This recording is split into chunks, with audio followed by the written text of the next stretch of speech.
ఏ స్థాయిలో దేశంలో జరుగుతున్నదంటే నిన్న బెంగాల్లో జరిగినటువంటి అరాచకానికి సంబంధించిన నిందితుడు సంజయ్ రాయ్ పశ్చాత్తాపమే లేదంటున్నాడు.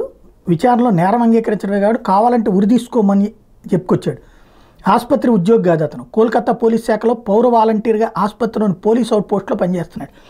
అడ్మిషన్ కోసం రోగుల నుంచి డబ్బులు వసూలు చేసేవాడు. కోల్కతా పోలీసు అని రాసుకున్న టీషర్ట్తో తిరుగుతున్నాడు. అతనికి బైక్కి కూడా కేపీ ట్యాగ్ ఉంటుంది. రాయ్ మొబైల్ ఫోన్ నిండా అశ్లీల దృశ్యాలే ఉన్నాయి అన్నటువంటి విషయం తేలింది. అంటే బెంగాల్లో జరుగుతున్నటువంటిది ఈ అరాచక శక్తులకి సంబంధించినటువంటిది ఏ స్థాయికి దిగజారిపోయారు.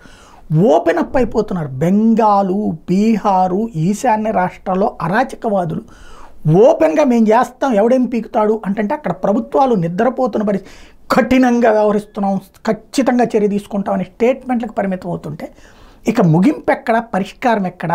ఇలాంటి దరిద్రులు రేపొద్దున దేశద్రోహులతో జట్టు కడితే రేపొద్దున పరిస్థితి ఏంటి? బంగ్లాదేశ్లో జరుగుతున్నటువంటి పరిణామాలు చూస్తున్నప్పుడు మనం అలర్ట్ కావాల్సినటువంటి అంశం అయితే ఉంది, కానీ ఎవరు అలర్ట్ అవుతారో అర్థం కావట్లేదు.